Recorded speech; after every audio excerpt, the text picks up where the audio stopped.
A huge part of teaching from a te ao Māori perspective is thinking about people. I think when we recognise the relationships that we have with students and how much influence we can have on students through those relationships, the way that we nurture, the way that we manaaki, the way that our role is that of a kaitiaki, not just as an educator, you know, like I think those are really important things to hold on to as well.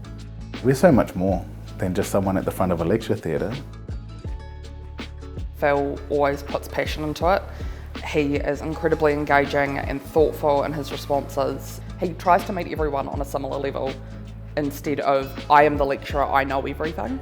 He creates a space within his lectures that makes it so comfortable for the student. He's constantly asking questions, getting the students involved. It's a very interactive lecture. When we put the student needs and student engagement at the centre of our pedagogy, if they feel that you're just being yourself and you're accessible and you're just this cheeky larrikin that comes in and can talk about complex things but in a way that's accessible and fun, it doesn't have to be super serious all the time. So Aotearoa as a school, we thrive on getting students to think critically about how te ao Māori, mātauranga Māori, tikanga Māori, te reo Māori actually not just fit into modern society, but actually how do those things enhance society?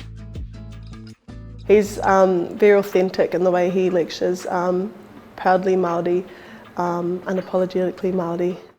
There was a lot of us that hadn't really connected with our Māori tanga very strongly, and it was the connection came with Phil.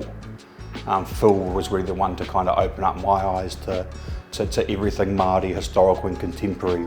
His āhua, his way of being, allowed him to talk about stuff that I'd never heard anyone talk about in open space before. I use it all the time with students, this concept of ukaipo. U means breast, kai means to eat, and po means nighttime. You know, one of the safest places you can have is in your mother's arms, being nurtured, being fed. We use that like home, and I think at Aotearoa we've created that space. We're a whānau, you know, our whole department's a whānau, our school's a whānau. Actually, I don't know if I could live without teaching, you know, like it's become that much a part of me and I just have the best job in the world.